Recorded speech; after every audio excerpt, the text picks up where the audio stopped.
কোনো সমস্যা হচ্ছে না, আর কার্ড দেওয়ার ফলে এটা খুবই সুন্দর এবং স্বাভাবিক পরিবেশ ফিরে আসছে।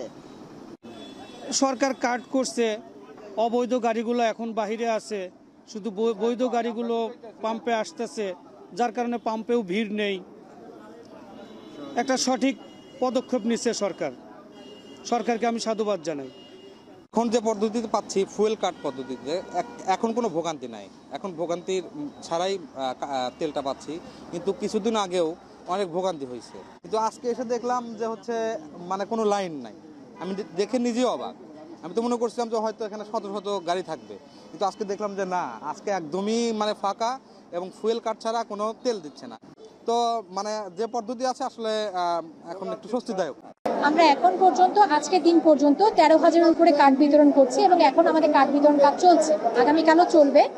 আমরা কার্ড যখন দিচ্ছি তখন ব্যক্তির ড্রাইভিং লাইসেন্স, রেজিস্ট্রেশন কার্ড থেকে শুরু করে কে কি চাকরি করছে বা ব্যবসা করছে, কার চাহিদা কতটুকু যাচাইপূর্বক আমরা তাদেরকে তেল দিচ্ছি। একটা রেশনিং সিস্টেমের মাধ্যমে কয়েকটা পুরো মাসের তেল তাদেরকে দেওয়া হচ্ছে চাহিদা মতো, কয়েকটা ডেটে ভাগ করে, যাতে পেট্রোল পাম্পগুলোর উপরে এককভাবে কারোর উপরে চাপ না পড়ে। এবং এটার রেশনিং সিস্টেম করে যাওয়ার পরে পাম্প স্টেশনগুলোর উপর একটা চাপ কমে গেছে। এবং আর যেটা হচ্ছে যে অবৈধ তেলের মজুদ বা এটা এখন পর্যন্ত কমে এসেছে।